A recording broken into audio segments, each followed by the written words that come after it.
So hello बच्चों, welcome back. अगर आप एक जेई एडवांस एस्पिरेंट है तो आपको ये वीडियो जरूर से समझना चाहिए और देखना चाहिए। हर इंसान अपनी गलती से तो सीखता ही है, लेकिन समझदारी तब है जब एक बच्चा दूसरे की गलती से भी सीखे और वहां से लर्निंग ले। इग्नोर एंड गेट इग्नोर्ड, क्या मतलब है इसका? चलिए समझते हैं। मैंने आपके साथ कुछ दिन पहले ही मार्क्स वर्सेस जो रैंक है वो शेयर किया था, 2022 का भी शेयर किया था, जो यहां पे आप देख सकते हैं, जो डेफिनेटली बताता है कि 2022 आपको काफी लो स्कोरिंग एग्जाम रहा था, यानी कि लो मार्क्स पे भी आपको अच्छी रैंक यहां पे आ जा रही थी। यानी कि बहुत बड़ा अपॉर्चुनिटी भी रहा था बहुत से बच्चों के लिए। सही बात है सर। अब यहां पे बहुत से बच्चों को एक चीज में हमेशा डाउट रहता है कि ये subject wise cut of exactly क्या है। तो बच्चा एग्जांपल के तौर पे अगर हम ये मान लेते हैं कि 10 मार्क्स आपको सब्जेक्ट कट ऑफ रहा था जेई एडवांस में, एग्जांपल मान रहे हैं हम लोग। इसका मतलब यह है कि हर बच्चे को तीनों सब्जेक्ट में कम से कम 10 मार्क्स मिनिमम लाना पड़ेगा, और ये 10 मार्क्स दोनों पेपर 1 एंड पेपर 2 मिला के है। तब जाके वो बच्चा जो है एलिजिबल रहेगा, उसको एक रैंक प्रोवाइड की जाएगी।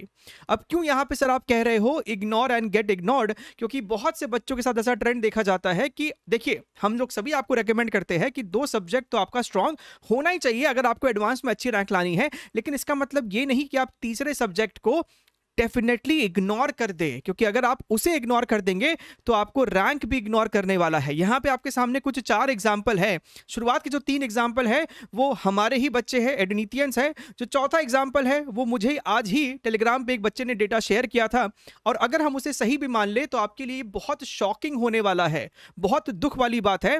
यहां पे एक बच्चे का नाम है मयंक, उसका जो टोटल मार्क्स रहा जेई एडवांस में बच्चा, that is 121, which is a very good marks, right? लेकिन उसके मैथ्स में सिर्फ 2 नंबर है। एक और बच्चा साई है, उसका टोटल मार्क्स 98 है, उसका केमिस्ट्री में 3 नंबर है। एक और बच्चा है, उसने नाम रिवील करने से मना करा है, उसका नाम एक्स मान लेते हैं, उसका टोटल मार्क्स बच्चा 143 है, और उसके मैथ्स में सिर्फ 1 नंबर है। एके टोटल मार्क्स 192, और उसके केमिस्ट्री में सिर्फ 2 नंबर है।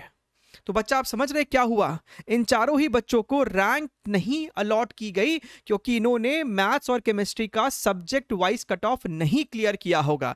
That is the reason. और इस कारण से वो बच्चे जो रैंक ला सकते थे वो नहीं ला पाए हैं। अगर हम इसी साल के मार्क्स वर्सेस रैंक के ट्रेंड के हिसाब से चलेंगे तो मयंक को अप्रोक्सीमेटली 4000 रैंक आ सकता था, साई को 8500 रैंक के आसपास आ सकता था, एक्स को 2100 रैंक एंड एके को 500 रैंक के अंदर आ सकता था, अगर वो लोग अपने सब्जेक्ट वाइज कट ऑफ को क्लियर कर जाते। So that is why it is very very important बच्चा, ताकि आपके साथ ऐसा नहीं हो तो अभी से ही अपने 3 सब्जेक्ट में से 2 सब्जेक्ट के ऊपर कमांड तो स्ट्रांग रखिए ही, ताकि वो आपको स्कोर दिलाएगा, लेकिन तीसरे सब्जेक्ट में इतना तो कमांड होना ही चाहिए ताकि आप उसका कट ऑफ क्लियर कर सके। और इसी नोट पे आप कमेंट में जरूर से लिख के बताइए कि आपके कौन से वो 2 सब्जेक्ट जो कि सुपर स्ट्रांग है। तीनों है तो तीनों मेंशन कीजिए, लेकिन मिनिमम 2 तो आपको यहां पे लिखना ही चाहिए। और इसके अलावा अगर किसी और के साथ भी ऐसा 2022 में अगर हुआ है तो वो भी अपनी एक्सपीरियंस को शेयर कर सकता है। Take care, wish you best of luck.